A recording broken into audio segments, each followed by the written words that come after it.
50% of your net worth goes in the S&P 500, like we just talked about, but 50% of your net worth should go into real estate. So let me give you an example why. The S&P 500, if you need the money, you can pretty much get it the next day. And that's the real benefit of that. But real estate, even though it's less liquid, meaning you couldn't sell it the day after you decided to sell it, it usually takes months. Well, that's the downside to real estate. The upside to real estate, well, there's quite a few things. Number one is appreciation. So let's say you bought this $1 million asset and you put $250,000 down and you get a loan for $750,000.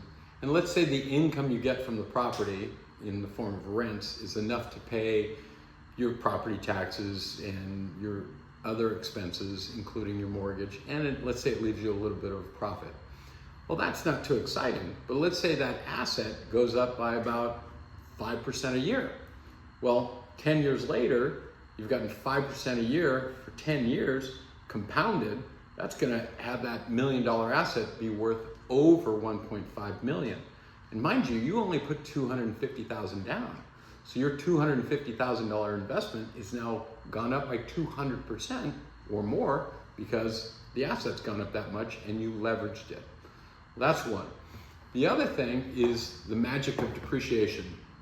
Now, our government says that on average, every building in America will turn to rubble over the course of about 30 years.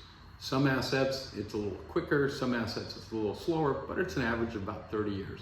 So let's say you bought the same asset for $1 million, you put $250,000 down, and let's say the value of the land is $250,000 and the improvements, the building, let's say, is $750,000. Well, that $750,000 building, if it turns to rubble over the course of 30 years, which of course it doesn't, this is simply a tax benefit, but let's say you depreciate it over 30 years, well, that's $25,000 a year. So let's say the income you get from the building pays for your taxes, pays for your mortgage, pays for all your expenses, and leaves you a little bit of profit, but then you get $25,000 a year in depreciation.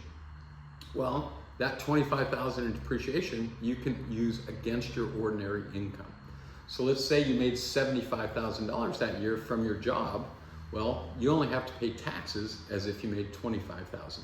So you get appreciation from real estate and you get depreciation that you can use against your personal income. So real estate is a great way to become rich. It's just not that liquid. That's why you should have half your money in real estate, half your money in the S&P 500.